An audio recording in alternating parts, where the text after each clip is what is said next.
Now, joining me on the platform this afternoon is Mohammed Karanja and also Francis Thairu. Francis Thairu is the Manager Technology Advisory at PricewaterhouseCoopers, and we also have Mohammed, who is the Partner Director Advisory Leader, East Africa. And they're here to talk about information technology in the East African region. Now, some of you have heard or might not have heard about CIO 100, but they are actually acknowledged mark of enterprise excellence because the award is given to companies based on ICT achievements, and it's an honor everybody on your staff can take pride in.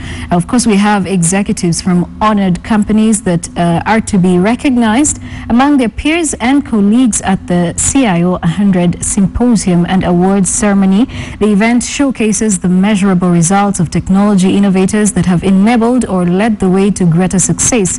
For organizations, they say 95% of 250 CIOs and other C-level executives who attended last year's event indicated that they will attend this year's event, making it the largest IT decision makers gathering in East Africa. With about 500 potential delegates expected to attend, the event presents a fertile platform to launch a new product or reposition products and or brand them in the market. Now, this year's theme for CIO 100 Awards is Unparalleled Opportunities, the largest regional IT event of the year in East Africa.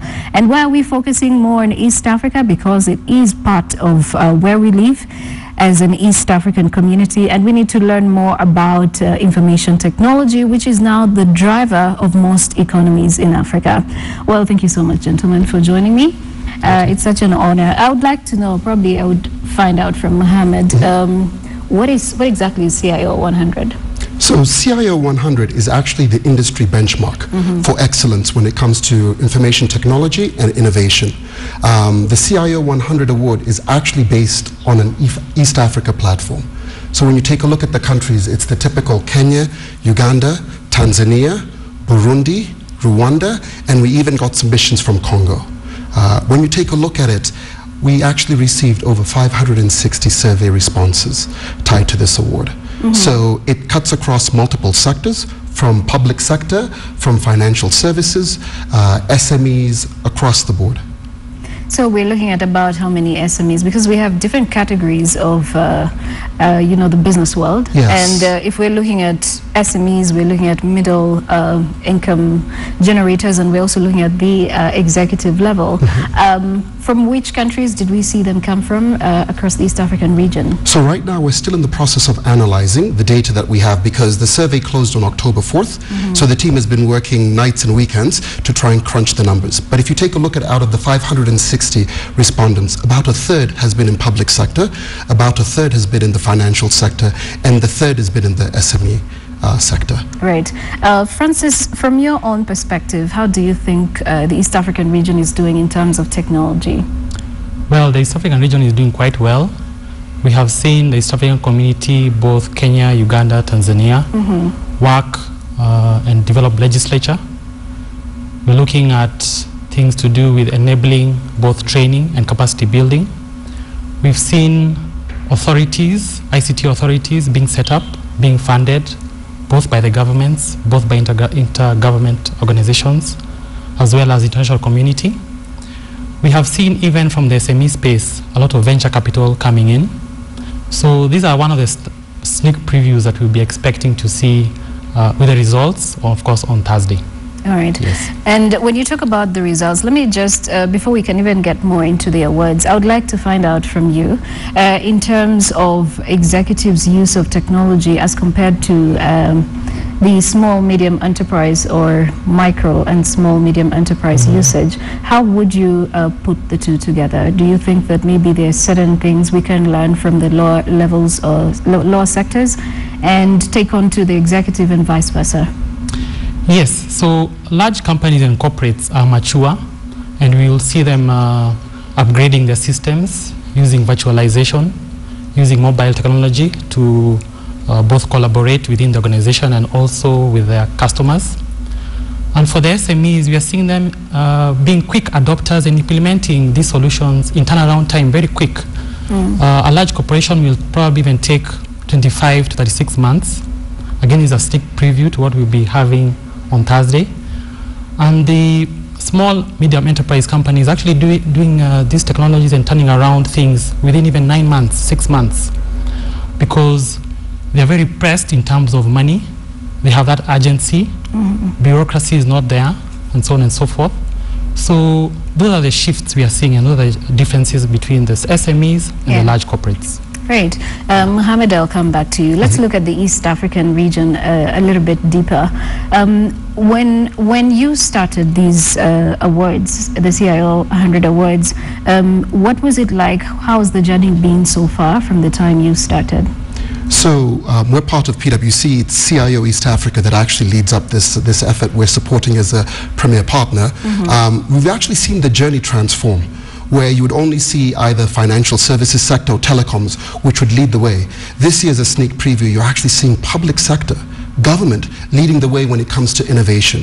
And so as a citizen, you're actually going to see the ripple effects of that innovation impacting you individually. So we've seen more entrants, we've seen more innovation, and we've seen it cross-cutting across. The UK had the first CIO 100 award 4 years ago.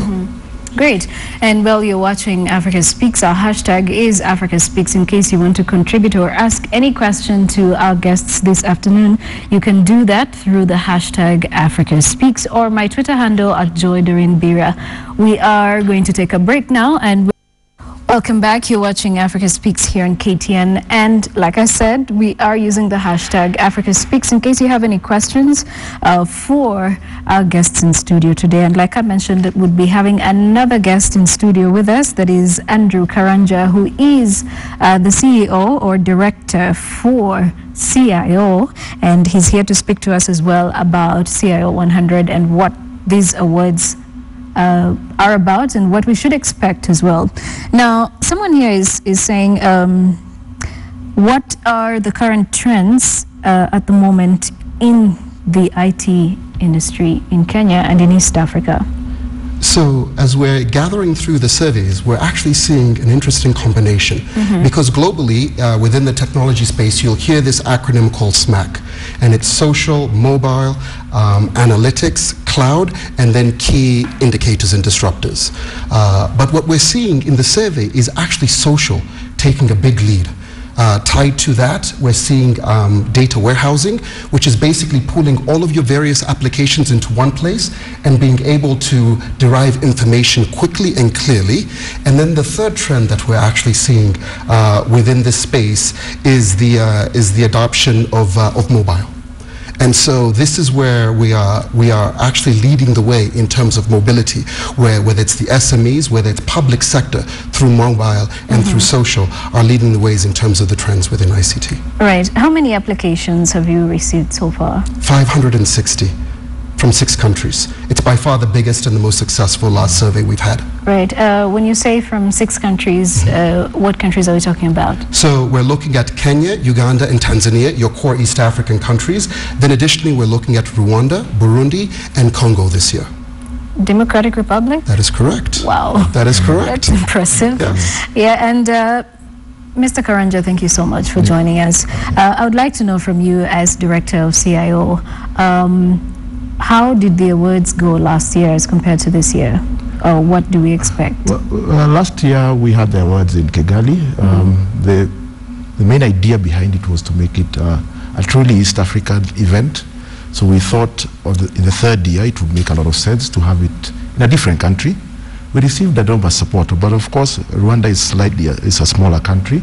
So the entries were about 300, 350. But the event went well. A lot of support from government, from the Rwandese government, we are definitely now very excited to have it back in Nairobi. Yeah. Right, and are other organizations taking on or getting more and more interested in what CIO is doing? Yes, a lot. What makes CIO 100 different is its demand side. It's driven by demand in the sense that a lot of the presentations that will be made in the 2 days will be presentations from CIOs themselves. So it's CIOs actually making presentations to their peers, which makes it very interesting. And a lot of support has come behind this. Okay. And I would also like to know, as technology is changing really fast, what would you say about adaptability specifically by these CIOs? The IT industry and ICT industry is very dynamic, as you know. And one of the things that this survey tries to highlight is and monitor is the trends, and who's actually adopting what, and which technologies are actually working, and which ones do need a bit of time to gestation period. And that's why the theme of this year is measuring enterprise innovation. So we're actually measuring it and seeing what are the success stories. Tell us about these success stories, and this is a forum for it. So what should we expect this year? This year you had the first interesting solutions that today that are being adapted by the corporate environment.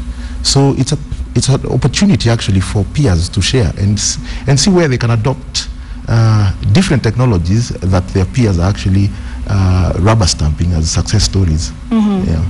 All right, and I'll come to you, Mohammed. What do you think are the major challenges that face the East African region as well as Kenya, which is part of, in fact, Kenya, I would put it this way, is leading, the East African region. But then what would you say are the major challenges to the other East African countries? So there are probably a few things that we can focus in on. Number one is making sure that the legislation is in place where ICT is a priority. And tied to the other East African countries, you'll notice that ICT actually places outside of the C-suite. And so when ICT is not within the C-suite, you cannot make an enterprise impact. I think that's one of the areas that we can do quite a bit. And then last but not least, it's actually budgets. When you take a look at the way we put budgets within ICT to enable business transformation, they're significantly lower than what industry standards where we see globally, the budgets that are set aside for ICT implementations. Right.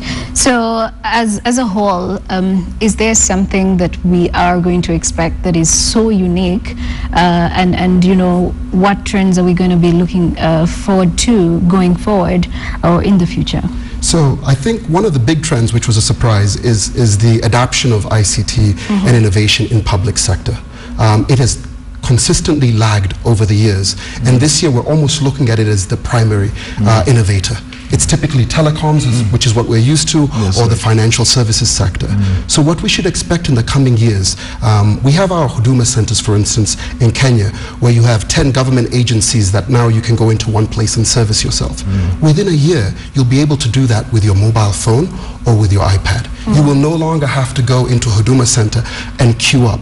And I think these are the things that we're going to actually see through the implementation of these innovations. Right.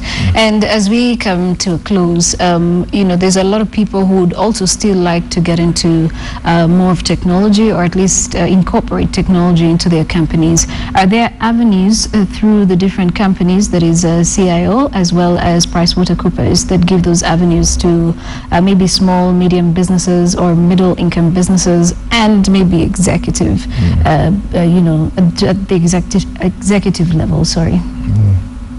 I think when we have events like this, we encourage the SMEs and the upstarts to come and interact with the more senior corporates and develop confidence and know that there are going to be challenges in adoption of ICT.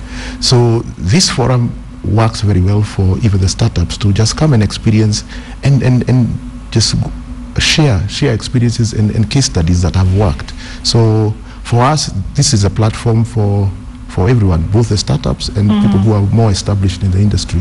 Right. Yeah. And Mohammed, are there avenues that give opportunity to maybe the small SMEs, middle income businesses at PricewaterhouseCoopers? Absolutely. We actually have a robust practice in technology, which is growing. There are actually 3 partners that lead that practice with 80 employees that work and support us. So what we're doing across the region is we're looking at partnering with some innovative SMEs where we can actually deliver better value for our clients. And so we believe the partnership model not only is able to incubate these businesses, but able to deliver additional value for who we serve. Right. I'll just read a few tweets here. Interesting discussion. Are there places for startup to compete and be exposed to market needs and nurturing? This one is coming in from Stephen. One place, actually, once again, we'll go back to the public sector theme. The fact that in government now, there's set-asides for small businesses to be able to participate. So these big IT contracts are no longer just given to the PwCs of the world. You actually have to partner with SMEs. I think that's one big area that I would advise some of those SMEs to take a look at. It's a big opportunity where transformation is happening. Right, and we have one still coming in from Lubale, Peter Njuguna, who is saying, Africa is a sleeping giant. What we need is good leadership and education to the people of Africa. Do you agree with that? Totally, we agree with that. And you know, that Africa is a sleeping giant, but in the next 10 or 15 years, you know, we are going to be market leaders in both innovation and adoption of technology. I'm confident about that. All right, we have one more question here, and someone is asking, at what point can we say we will be, what's his name? Ashikoya is asking, at what point can we say this is now the time that Africa has gotten on top of its game? How long is it going to take? A decade, 2 decades, 20, 30?